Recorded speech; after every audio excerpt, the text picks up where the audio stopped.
Hi అండి. నైటీలు ఎక్కువగా చంక దగ్గర గాని, లేదంటే నెక్ బ్యాక్ సైడ్‌న అరిగిపోయినట్లుగా అయిపోతూ ఉంటాయి కదా! రిమైనింగ్ క్లాత్ అంతా బాగున్నప్పటికీ అలా ఉంటే నైటీలు వేసుకోలేం కదండీ! ఏ క్లీనింగ్ పర్పస్‌కో యూజ్ చేసుకోవచ్చులే అని పక్కన పెట్టేస్తూ ఉంటాం. ఎన్నని క్లీనింగ్‌కి వాడుతూ ఉంటామండి.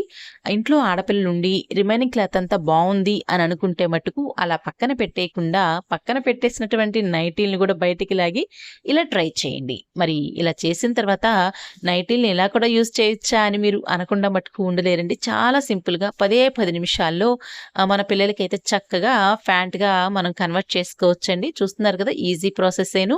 మరి స్టిచ్ చేసిన తర్వాత ఏ విధంగా ఉందనేది కూడా నేను ఫైనల్ అవుట్‌పుట్ కూడా చూపిస్తాను. చూసేయండి. మీకు ఈ ఐడియా నచ్చితే మటుకు ఒక చిన్న లైక్ ఇవ్వండి. వీడియో చూసి అలా వెళ్ళిపోకుండా వెళ్ళేవాళ్ళు ఒక చిన్న లైక్ ఇచ్చారనుకోండి, నాకు కూడా ఎంకరేజ్‌మెంట్‌గా కూడా ఉంటుంది కదా! చూస్తున్నారు కదా! ఫైనల్ అవుట్‌పుట్ ఈ విధంగా ఉంది. నచ్చితే మీరు కూడా ట్రై చేయండి.